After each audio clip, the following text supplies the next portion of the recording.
go from there. So welcome everyone.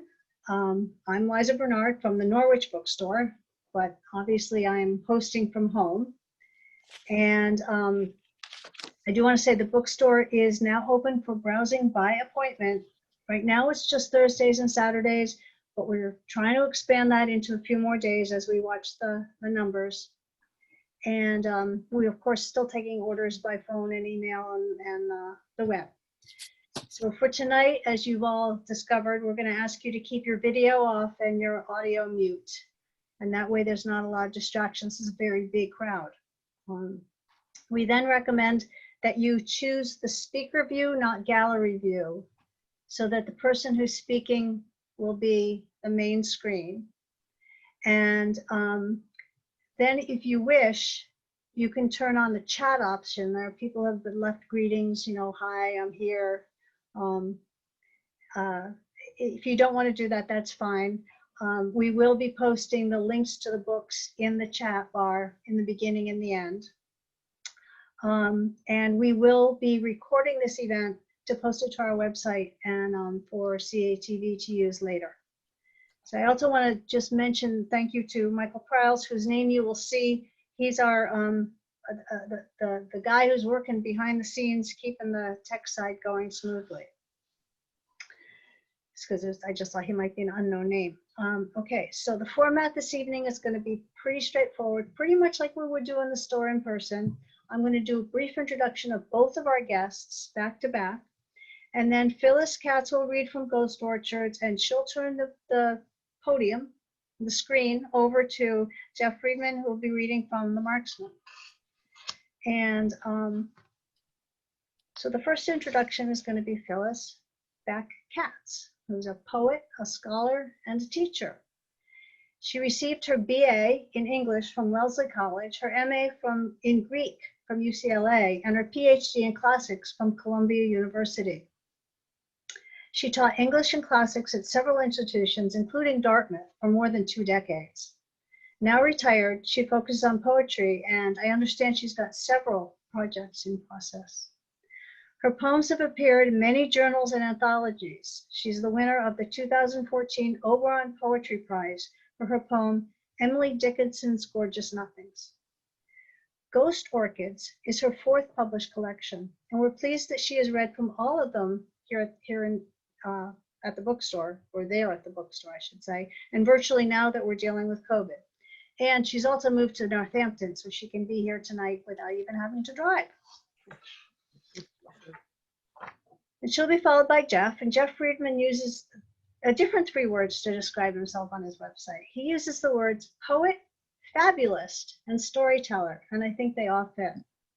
His poems, mini stories, and translations have appeared in numerous literary magazines and anthology. His work has garnered many awards and prizes, including a National Endowment Literature Translation Fellowship in 2016 and 2 individual artist grants from the New Hampshire Arts Council. The Marksman is his 8th published collection, and he currently teaches in the English department at Keene State College and currently lives just across the river in New Hampshire. So without further ado, I'm going to turn the screen over to you, Jeff. Phyllis, sorry. Your name was in front of me, sorry, confusing things. So I'm going to turn the screen over to Phyllis. We could do it at the same time. No, that wouldn't work. So Michael, can you make sure Phyllis is in the spotlight? Thank you.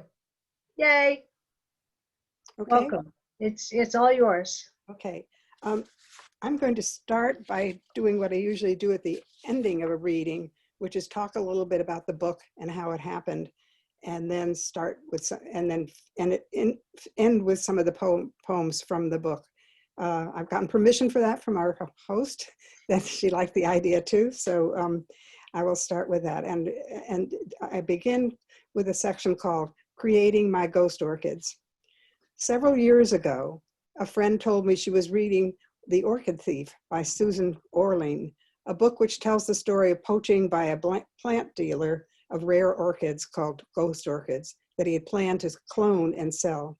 I'd never seen a ghost orchid, did not know that they existed, I looked up the plant and became fascinated with this flower that is aptly named because its white flowers have a vaguely spectral appearance, and they seem to hover without roots in the forest due to the illusions created by the leafless plant.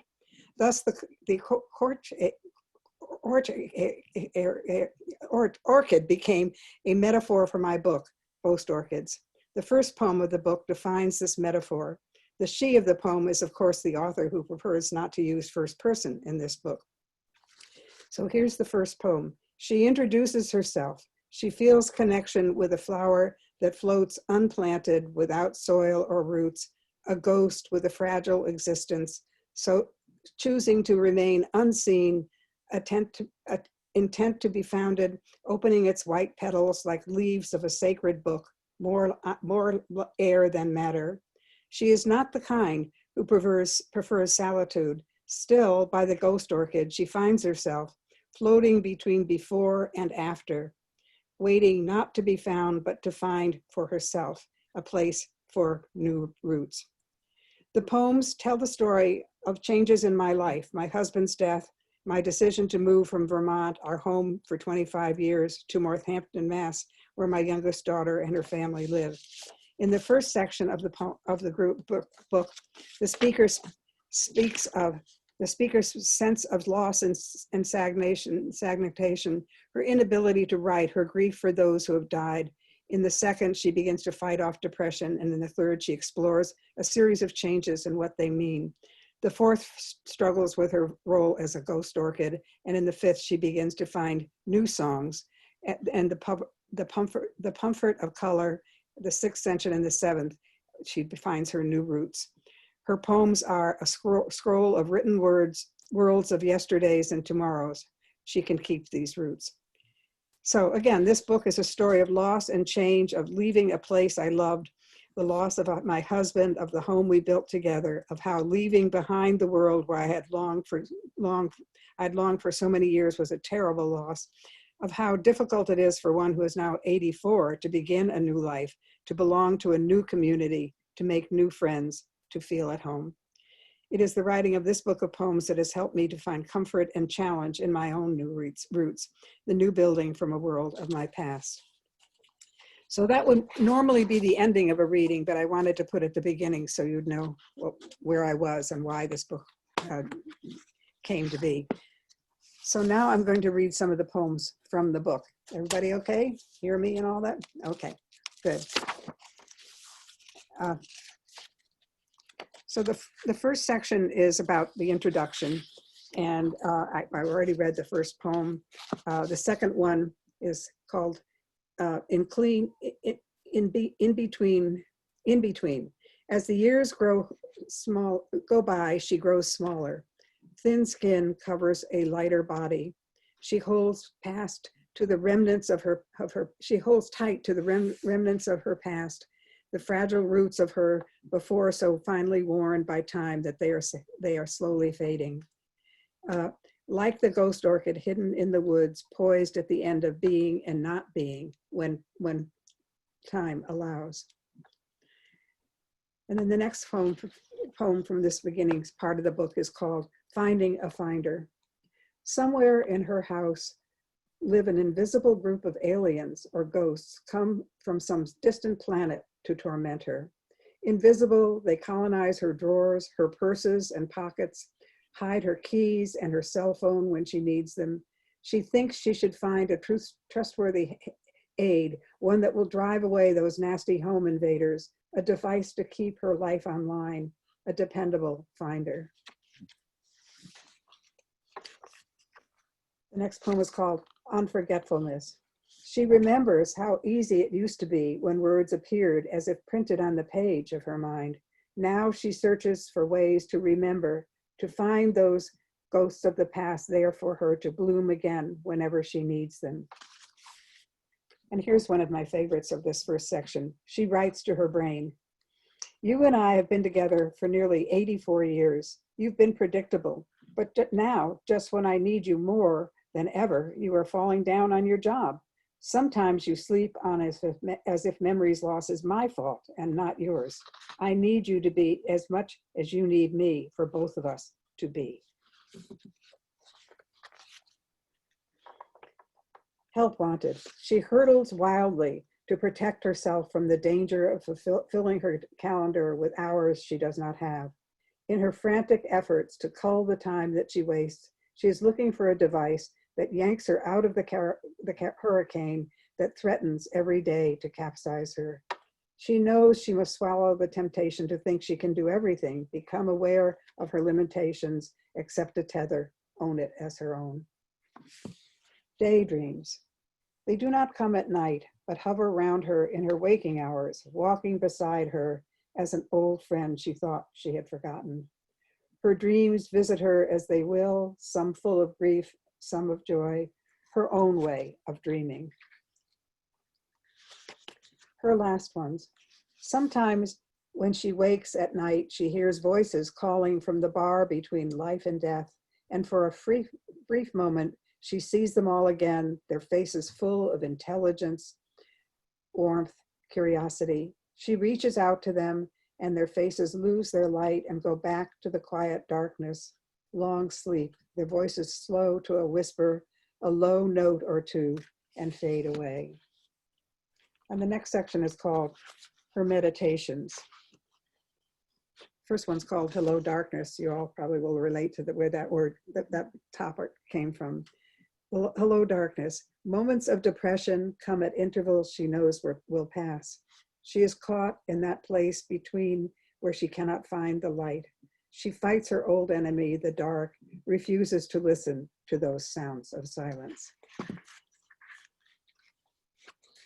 And the next poem is called Masquerade, and it has an initial comment from Paul Phelan saying, limit night, little night, take with me up there in the 5 inches above the floor. Sometimes she floats like Ceylon, filing those 3 pain inches of getting out of bed on a cold morning, as if she were in one of those rooms with bare springs, no mattress, life rusty with the day. Untitled. Hers is countered, measured, told, and untold. It is too fast, too slow, not enough, too much. It flies, drags, wasted, borrowed, and forgotten. Her seconds, minutes, hours, tick and tock her days away, captive to its flow, with promises of great things she might change, make right, had she the time.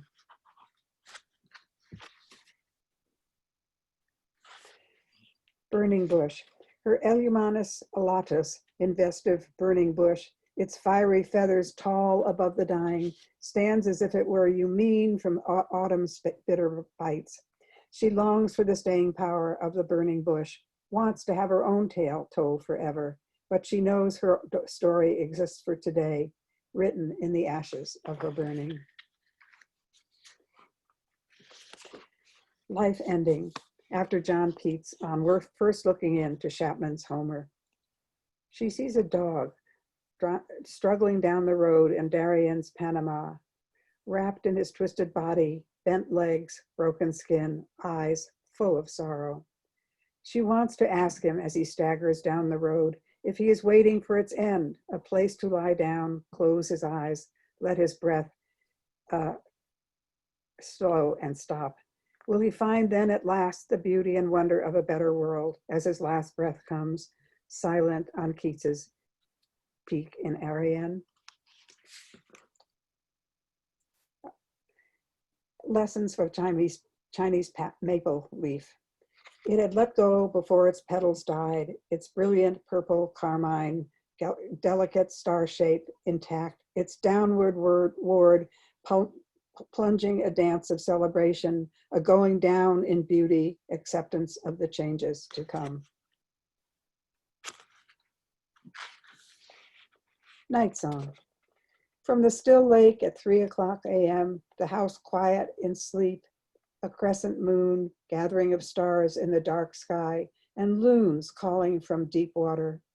She calls to the water, sings the loon song, makes it her own. Her nightmares. Our dreams come unbidden in the dark. Forests of fear, a deep well where she tastes its water, but cannot swallow her memories. The next section of the book is called Changes. Cold coming. She prepares for the cold, the way bears tear apples from the high branches in the old orchard to fatten for those bitter months of hibernation. She stocks the freezer, pantry, barricades against those icy roads, deep drifts of snow to come, when she stays in hibernation too, until the melt and mud. Each fall now is a gift, the carmine red of the swamp's maples, yellowing of sedge, lusty tinge on the markgrass, painted anew each year until time slows and stops. February walks. Ice hidden in the driveway to trip her under an inch or two of new snow. She picks her way down the roadway. The cleats of her boots are useless. She is out for a walk on ice floes, a long coil of rope in her backpack with only a hammer and pitons to hold it for the time when the ice breaks away. She thinks she is prepared. She hangs on. Doing okay on time? Okay. Ghost of the Brobel warning. In an unseasoned season of early spring, shorts and sandals blossom before daffodils and tulips have their day. The schoolyard, its ice rink, a thin puddle, its snow forms vanquished, thunders with the beat of a basketball. So too, she notices the arrival of the fritillary butterfly and aspen flea bomb, bud coming too soon, butterfly too late, calendar bewitched. Endless August. From the sky, torrential rain, the garden bends down, droops. The calendar is stuck in the same month. She learns not to look. The sky speaks its own truth. She looks out at her butterfly bush, its purple blossoms offering their nectar to visiting Liliopter. Each sunny day, it waves at her window. She waves back. She waits for the viceroy to come, perhaps Mildrake's torsilus shell, or was it the hackberry after all? The bush does not say, and she is not sure. Monarchs' migration at Mohegan Island. She watches them come in thousands, dropping from the sky in clouds of wings, lighting firs and bushes in their brightness. Now is the time they take their long journey back to Mexico and beyond. 2 long flights, eggs laid, the gift of their life accomplished, their journey done, hers still on the way. And another section of the book called Still a Ghost Orchid. Ode to a Crayon. Once she broke apart a crayon, looked inside its pale wrapper, saw 2 halves brighter than robin's egg blue, and she thought of the breaks and losses in her life, her husband's death, leaving the house in Vermont they had built together, and she too felt broken, but still hanging on.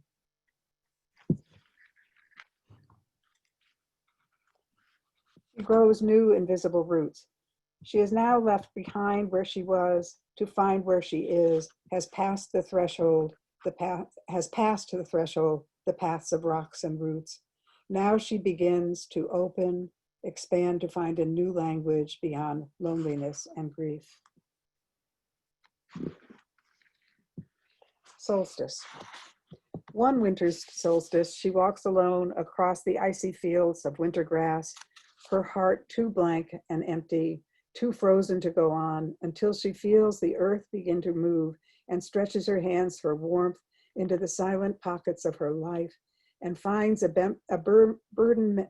buried memory built of logs and branches, born from a bonfire's glowing wood, ashes flying out and upward in the winter sky. She feels the dark and coldness deep inside her, giving way. Finding the light. Something was ticking quietly inside her head. teasing and tempting her to let go, offering the bliss of shutting the door to all those urgent obligations that tied her stomach into knots. She began to listen to that inner clock, let the day go where it would, flying north with the migrating swallows, diving for fish with the mergansers, windows opening with light.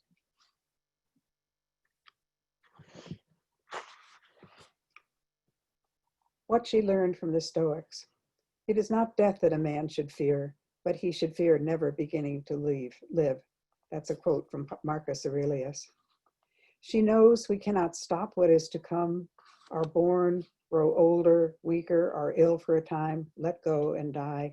So simple a biography, so basic a summary of a life hidden in joys, sorrows, loves, and losses.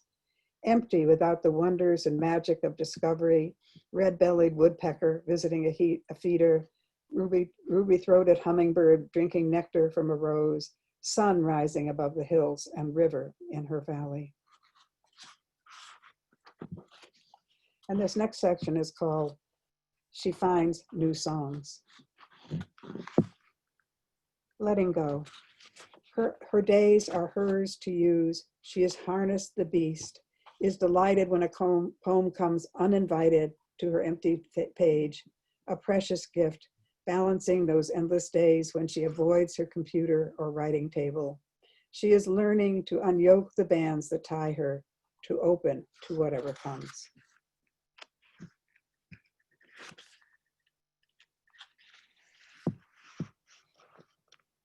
What she could not do, after W.R. Merman. Words she'd not written sat like rows of swallows on a wire, flying off together in a cloud of wings, circling in groups, rising and falling as they hunted for buds. And she flew up with them and settled again on the same wire where they paused to digest their prey.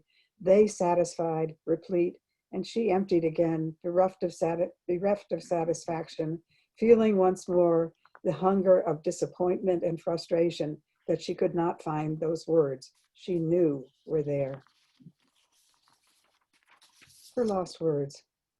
She knows that sometimes a spider must wait for hours to catch its prey, the way thoughts hide as she ages, be they simple or complex, words that sometimes come at once when they so will, but sometimes hide, buried, prolonging the anguish of the seeker for a time that may be short, yet feels like too many hours until the lost is found again.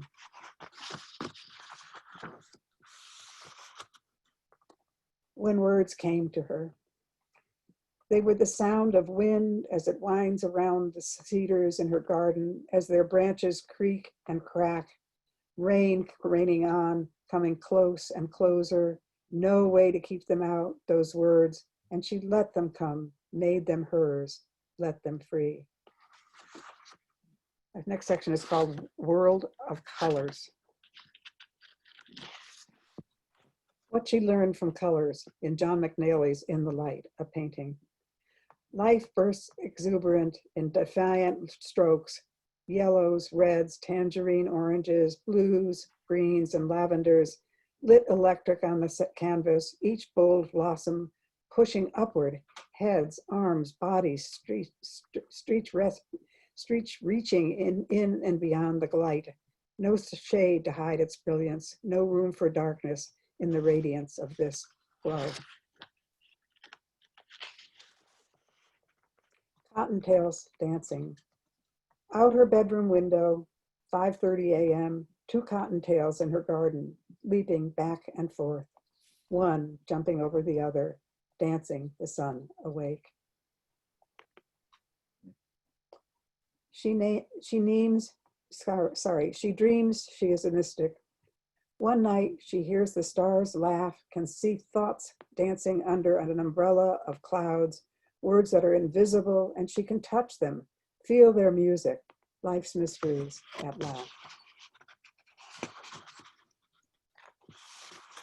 She finds spring in an ice storm, inspired by a photo by Jim Block. So I think some of you, I think, know Jim Block very well. He's a wonderful photographer. Spring has arrived, buds on the apple tree, green shoots reaching towards light and sun in the garden. Songbirds returning in spite of a late storm, lacing a waiting bird feeder with a ring of ice. Cold ignored by the bright yellow pine warbler resting on the icy perch, dressed in its glossy fellow feathers and white stripes, waiting to sing its trilled notes, inviting a mate to join him, his anthem, the glory of spring.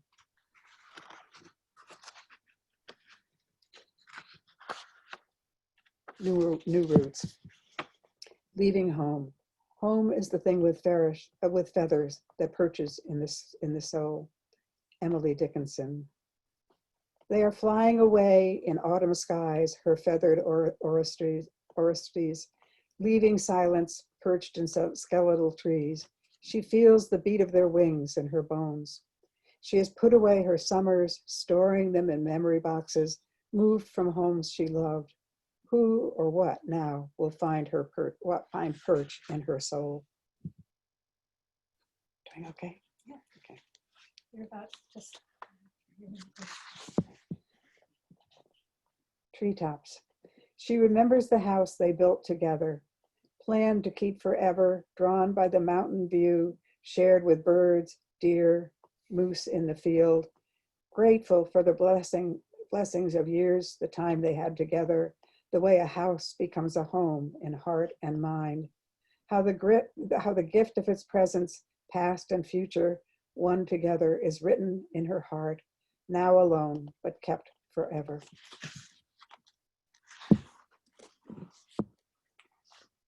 Her tulip tree. Now in the last of so many homes, she wanted something from the past to grow for her, and she found a young and sturdy tulip tree, and she knew it would be there, watch over her in all the years she had left and belonged. For when they cut away the burlap that held the tree's roots, it tasted rich ground, grew and blossomed that very May, golden tulips decking its leaves as if it whispered to her, we have found a home, are here to stay. And the last couple of poems. She learns who she is after Guo Chi's Early Spring, written in 1072 AD.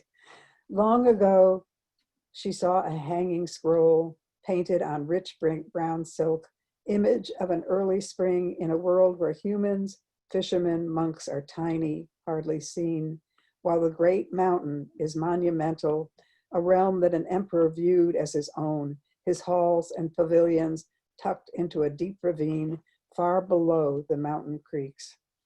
No place in that world for me. No emperor, her poems are a scroll of written worlds of yesterdays and tomorrows. She can keep these roots. And the last of the poems I'm going to share with you, her roots. The sun is out, shining on piles of bright leaves, fallen but most not yet dry and brown. Her garden rising and falling in step with a wind that blows and stops, below a bright blue sky that promises to keep the clouds away. She opens her heart, determined to live now as if she were truly a ghost orchid, accepts the fragility of what remains. Thank you all for listening. Thank you, Phyllis. Okay, what do I have to say? Turn to Joe. Okay. Okay, Thank you. Okay, Jeff. thank you. Hi. Okay, John. Okay. Liza, thank you very much for inviting us to read and for the introduction. And those were really moving poems. Phyllis, I'm glad I had a chance to read with you. I haven't seen you in so long. I'm going to start out with a couple of new poems. Like so many people out there, have been writing a lot in response to the pandemic. And I've written a series of poems back and forth with Roy Nathanson, who's a very fine poet, but also a famed jazz musician and composer. Generally speaking, he'll write something and I'll take a phrase from what he wrote, and then I'll write something, he'll take a phrase from what I wrote. And so we sort of generated a kind of series. Well, anyway, these are 2 poems from that. And the first one I'm going to read, I think you can all relate to a little bit. It's about wearing a mask in the grocery store and what can happen. It's called Spring in the Air. In checkout lane 3 at the grocery, I feel my nose twitch inside my mask. The 2 carts closest to the cashier are 6 feet apart, but the rest of us are much closer. While some shoppers chat briefly, laughing at jokes, while some lean over their carts for support, and some pull out hand sanitizer, rubbing their hands briskly, I scrunch my face to hold back a sneeze. When the guy in the next lane asks me a question, I begin to answer, and without warning, the sneeze escapes. I'm shaken, but quickly hold up my hands and shout into my mask, "Allergies, I'm not sick." But the other shoppers look at me as if I'm dangerous. Before I can do anything about it, I sneeze again, and my mask sails off like a large butterfly, floating over heads until it lands on a grocery conveyor belt 2 lanes away, touching an avocado. The cashier removes the mask with her gloved hand. The shopper says no to the avocado, which the cashier places near her register. The other shoppers move as far away from me as they can. I try to reassure them, but a third, even more powerful sneeze explodes from my mouth and nose. The automatic doors open. The plexiglass windows shake. The shoppers hit the floor, holding their breath, their heads buried in their hands. A sea of droplets and aerosols hangs over them. There's no way for me to clear the air now. For a long moment, the store is silent. The only other person standing is the cashier in lane 5. She smiles and signals me to come ahead, but I'm not next in line, I say. "You go," the other shoppers shout from the floor. So I wheel around them, pay for my groceries, and leave the store without another sneeze. The next one is, well, you know, I feel I should read something about our present dictator. So this is kind of a parable, or no, actually I'd say it's more like a fable about our present dictator. Vacancies in the cabinet. The king executed one minister for the suspicious odor that oozed from his skin. He executed another minister for shedding white feathers throughout the palace. He executed a mouse for pretending to be a minister, and another minister for eating all the cheese in the traps. One minister killed himself before the king could execute him, but the king had his guards lift up the dead minister and executed him anyway. He executed the minister of executions for limiting his quota of executions. He executed another minister for starting fires throughout his kingdom, and another minister for putting them out. He executed the minister of crowd dispersal because of the clouds gathering around the palace.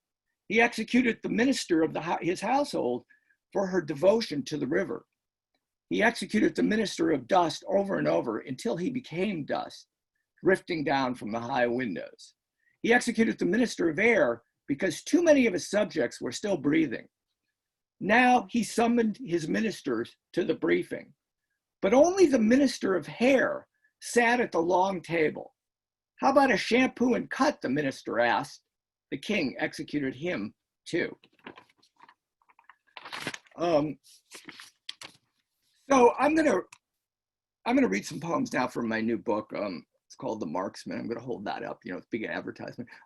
I just want to note that there's a painting on the cover, which is actually the whole cover, but there's a little bar in front of it, so it's translucent. And that painting was done, or the image was done by the artist to whom I married, Colleen Randall.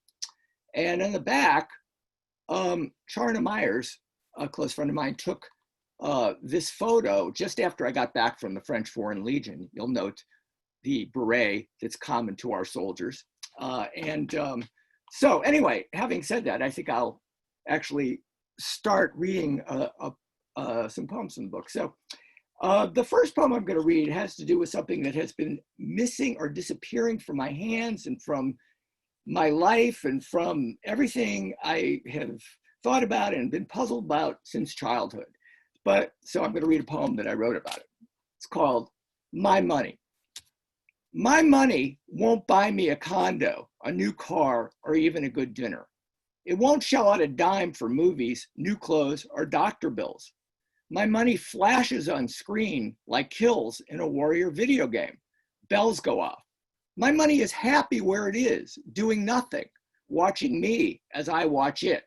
Like MC Hammer, my money says, you can't touch this, claiming it will multiply if I never spend it. My money is useless, but I think about it anyway. Stacks of bills in cyberspace showering over black soil. There's so much I could buy, and I might even pay off some debts, but the scanners can't find anything in my account because when I go to spend it, my money hides from everyone, including me. My money won't even buy me $1, yet it's spreading like a fog that gets in your eye, that causes tears to burn your cheeks, spreading like bits of dust that coat your tongue and cause you to spit and lose your taste for everything.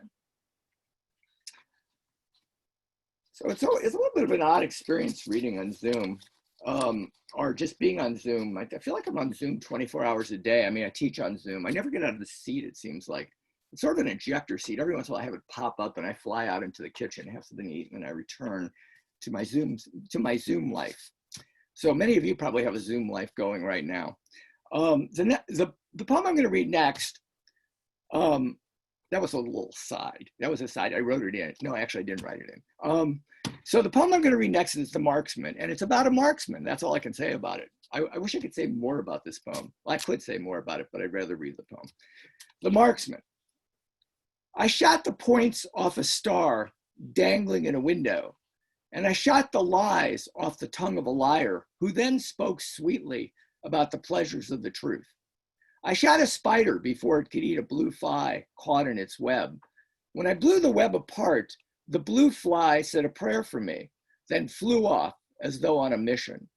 As a bald man rose in front of me, I shot the last clump of hair off his pate, and he thanked me for freeing him from the tyranny of hair. I shot at the eyes of an old shoe who stumbled to the river and fell in, floating for days in the reeds. I shot the fringe from black feathers falling from the sky. While the clouds bulked above me, I riddled them with bullets until the rain fell, and then I shot fat holes in the raindrops until the rain became drizzle.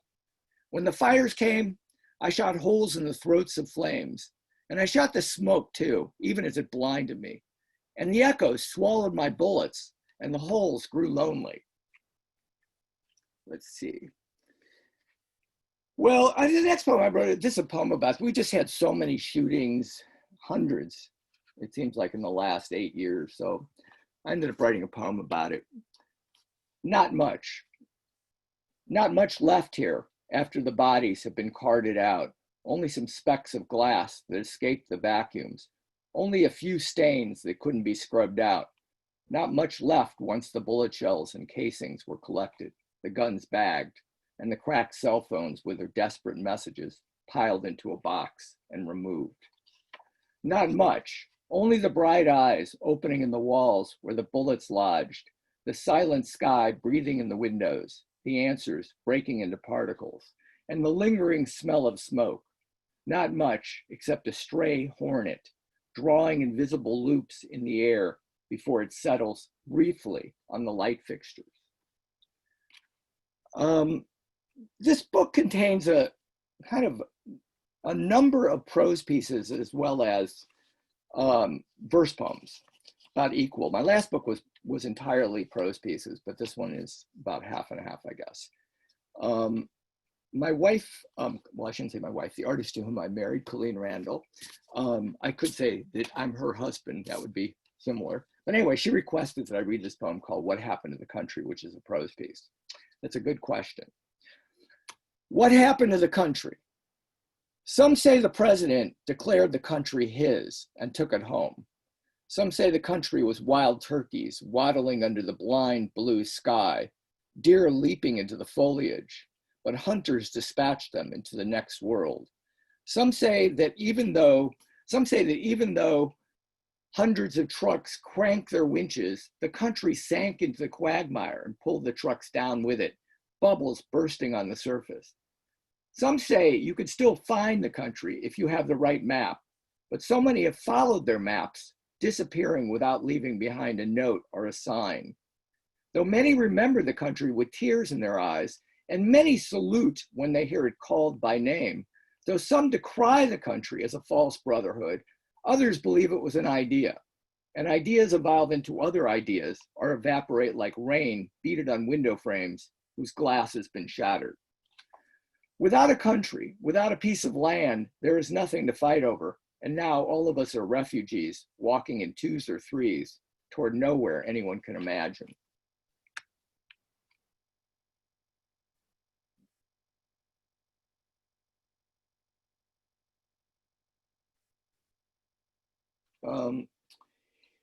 I've been working a series of poems that are more abstract in nature, like about numbers and about memory and about, well, just a series of, I'm going to read one or two of them. This first one is called Zero. Zero. Anything divided by itself is one, but not zero. Zero is always zero, always itself. You could count on zero. Without it, you wouldn't know whether you had 100 or $1 million in the bank. Of course, the bank may have reduced your million to 100 without your knowing it. When someone says there's nothing in it for you, that could mean zero, or that there's not enough to make it worth your while, which is not quite the same as zero. When they call you a zero, that means they think of you as a slug or a frog, something with no earning potential. Don't be so hard on yourself, Zero says, always ready to contribute to the solution or the problem. Zeros often make it big, but then they're not zeros. They're celebrities or economists. Everyone wants a paycheck with lots of zeros before the decimal. Where would you be without zero? Where are you with it? Zero may not be much, but there's enough of it to last you a lifetime. I think the next poem came about as a result of years of taking meditation, TM, regular meditation, Tai Chi recently, guitar lessons last 5 years, teaching, other classes I've been involved with, listening to other people. And always I keep hearing this one thing that people say over and over again, which is less is more. They particularly say it to me, actually. So I thought I'd write a poem about less is more. More or less it's titled, though. Gurus tell us that less is more, meaning don't try too hard to attain higher consciousness, and it will come. And when it comes to love, trying too hard always leads to disaster, or someone saying, don't love me so much, meaning that your love is exhausting, or perhaps that your lover is ready to move on, like water over rocks to slip past you.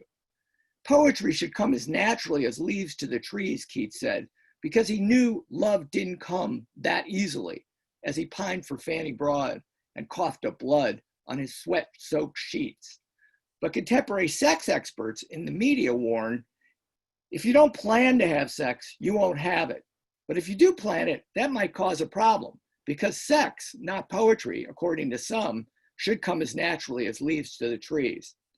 But no matter how you add it up, whatever works, works until it no longer works.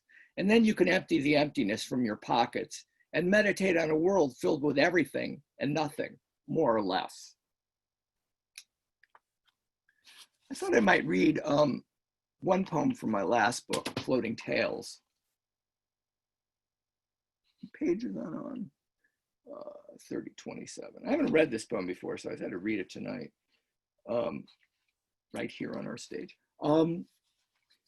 This poem is called Gift. It's a poem about how one chooses a gift for someone else, and also it's about regifting. So it's a combination of the two things, how one chooses a gift and regifting.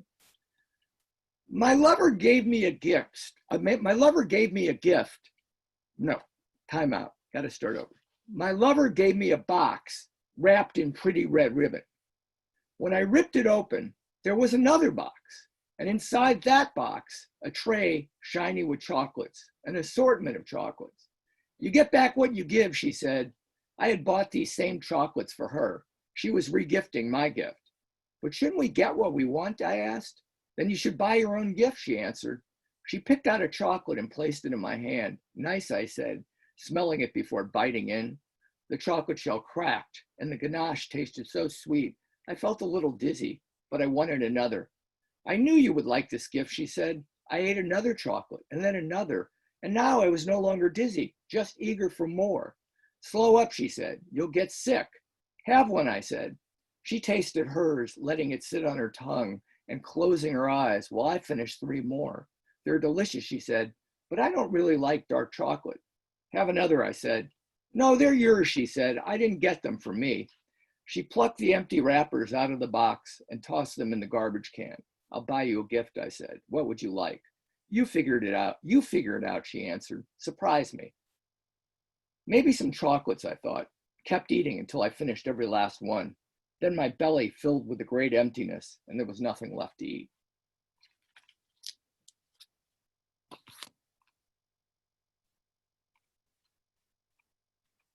I think I have some more time left.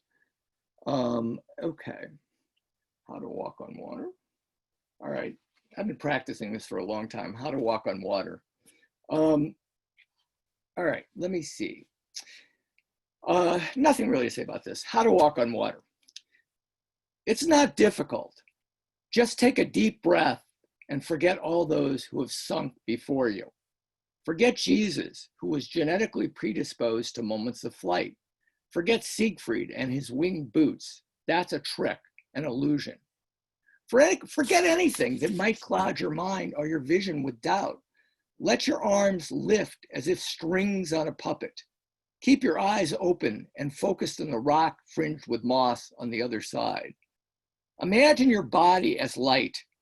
Now shine over the water and let the waves splash through you as the shadows fall deeper under the surface. When you get to the other side, be sure to allow your body to settle into itself, to regain its mass. Now bow your head and act amazed as if you've accomplished a great feat. Take another deep breath and open your arms to your minions. Thousands of birds clap their wings.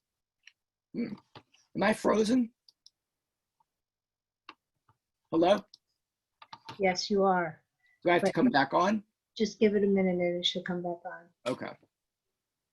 But we can hear you if you want to keep reading. It's just we have to look at a I'm funny frozen. still face. Well, that's good. You won't be so aware of all my twitches and stuff and all the movements I make because I'm frozen right now. So that's a kind of thing. I wonder why it's frozen. I'm on my Ethernet. Is it There, frozen? you're back. You're Oh, back. I'm back. Well, you were. Well, I was back. Well, I guess I'm not. Yeah. So nobody can see what I'm doing. Well, you're frozen again, but you can keep reading. All right. I think you're only frozen for some people, Jeff, not for everybody. Oh, yeah, I it better looks watch like in when the they do. chat. I was Yeah. thinking making faces and doing all that kind of stuff. All right. I'm gonna read a Frozen poem. I'm gonna read a poem about being frozen or having my face just stuck in that dimension. I can see it, but maybe some of you else can. So not everybody is seeing that, are they? Oh, they aren't. Well, okay. So I'm going to read a poem called What My Father Heard. And my father, just in case I haven't broadcast this enough, was a salesman. And he was always kind of talking. I mean, I grew up with him always talking about that one big sale that was going to put him on Easy Street. So it was something that always stuck in our mind, and our family had that around him. And he died actually in a terrible car accident while he was crossing a highway. I mean, he was trying to drive across a highway in Iowa, and a woman came on the other side, was going over 80 and just smashed into the car. So actually this poem takes place in the last moment of his life, kind of, or toward the end of the car wreck, but it also conflates a number of other moments into the poem. So it goes back and forth between him talking about his clients and other things that go into this. So, but its real focus is that last moment and what he hears. What my father heard. Nearly deaf in both ears, my father heard the clocks ringing in another deal, ringing out big bucks who clamored and clanged like chains dragged from a car bumper, who bellowed laughter in their extravagant palaces, who snapped their fingers and whistled for service and strutted on wingtips. Give me that, he said to no one who could hear him. At home, he called for room service. He called his son the names of bellhops, called his daughters to change his sheets. He heard the wind rushing over the wings of his Buick, the yammering locusts falling out of the trees, splatting his windshield. He heard his hearing aids buzz for him to listen, but he removed them and stuffed them in his pocket so he wouldn't hear his wife repeating, "Be careful and don't spend a fortune." He heard his own drunken laughter with his clients. He heard them say yes, though their lips and bodies said no. If only my damn legs would work right, he said as he stumbled toward the car. He heard the automatic windows going up and down, the voice of Dean Martin singing, "Saw $1 yesterday, but the wind blew it away," going back to Euston, Euston, Euston. He saw the sticks crossed, the crows lined up in trees, the faces in the clouds, but he didn't hear the warning coming through the leaves. He heard the sky cracking as his foot pressed the accelerator down. He heard the rush of speed and then the sonic boom of his body crashing the sound barrier, the crisp crackle of cash dying in his ears. And the next poem, several years ago, I read about, I'm not sure if it was in Atlanta or not, but somehow during a storm of some sort, the animals in the zoo escaped and were out for several days. And some of them were killed and others, I guess they caught and returned. So I decided to write a poem about it and let the escaped creatures talk. The escaped creatures offer a blessing. Bless the flood that broke the locks and opened our cages, that burst through windows and doors, that broke down our prisons into bricks and sticks. Bless the chaos that stunned our judges and jailers and rendered them helpless. Small beasts and rodents fed and sustained us in the wilderness. Bless the unstated laws that ruled our guts, the codes that spiraled in our blood and defined our lusts and cravings, our animal spirits. Bless our tongues that tasted the fire and the sweetness, that could foretell the future written in the entrails of corpses. Bless our snouts that smelled death coming with his nets and electric barbs that allowed us to escape his traps again and again. Bless our tails that learned to lie. Each time our captors sacrificed another creature, the smoke hit us, rising into the heavens. And bless our journey, though it was fraught with uncertainty and danger, though it led us from captivity to captivity, though it was only a moment. Let me see, do I have time or no, have I read beyond my allotted moments? You're fine. I am? Well, I think I'm going to lighten up and read one poem that I've read a million times. I thought I'd finish on that. It's a poem about bears, and since we're kind of, so it's a comic poem, and I thought I'd end a comic poem. But first, I want to just hold this up. This is a remnant from my apartment growing up, probably the only remnant I have. And there's a lot of friends of mine from grade school and high school out there, so I just show them the last remnant of my apartment. And you could all see it too. It was from my mother's collection of little mugs. King Cole, I believe. Anyway, I just thought I'd hold that up because I had it with me and I've been dying to show it to somebody. So here I am showing it now. And I'm going to read this poem called Bear Fight. As you know, in my area, there are lots of bears, and they seem, we've had lots of bears in our carport, and actually we've been charged at by bears, and we've had bears up in the trees. So anyway, you all probably know that bears actually huff. I don't know if wolves huff, but I know bears huff, and they huff really loudly. So this is kind of a bear love story, and I'm going to finish with this one because it's a light poem. When Liza fell in with the bear, I was more than disappointed, as I had been in love with her since childhood.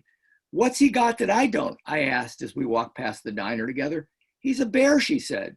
She let go of my hand. "He gets a little jealous when I'm out with my friends. Why do you want to be with a bear anyway? I asked. Two teenagers pushed past us with their skateboards. Balloons floated above Main Street, announcing a sale at the furniture shop. Why do you want to be with me? She asked. We parted ways when the light changed, but later I went to her home dressed as a bear. She opened the door. Come in, she said, putting her arms around me. You don't smell like a bear, she said. Then in walked the bear with a fierce look on his face. He growled, and so did I. He cuffed me, so I cuffed him back. Then we grappled with each other, bear hugging until Liza stepped in between us and held out her hands. I'm sick of bears, she said. Get out of here. I ripped off my bear mask. I'm not a bear, I said. The bear ripped off his. I quit this game, he said. I'm not a bear either. Liza removed her mask, and she wasn't Liza. We ran away as fast as we could. I made it back to my place and locked the door, turning on the outside light, but all night I heard her huffing. Thank you very much. I appreciate everyone who came. My love goes out to you. Thank you again. Thank you, Liza, for having the reading. I really appreciate that. And Thank you. This has been great. It's such a range of words that have been gifted to us this evening. There are some very personal from Phyllis, and some very sad or very funny from Jeff, and we really appreciate it. Wanted everybody to know that we will be able to arrange to have signed books. If anybody's interested, just let us know when you order your book, and we'll make arrangements somehow or t'other. And really glad you could join us tonight, and hopefully you'll go to our website and see what else is coming up. Phil Cly is going to be speaking on Friday, and Paul Madonna and Peter Orner are going to be next week, and Sienna Craig is the week after. So lots and lots coming up. So sign up for our newsletter so you don't miss anything, and come see us when we're open for browsing. So thank you all. Thank you, Phyllis, so much. That was very special. And Jeff, thank you. And next time on Zoom. Or before, maybe. Who knows? thanks again.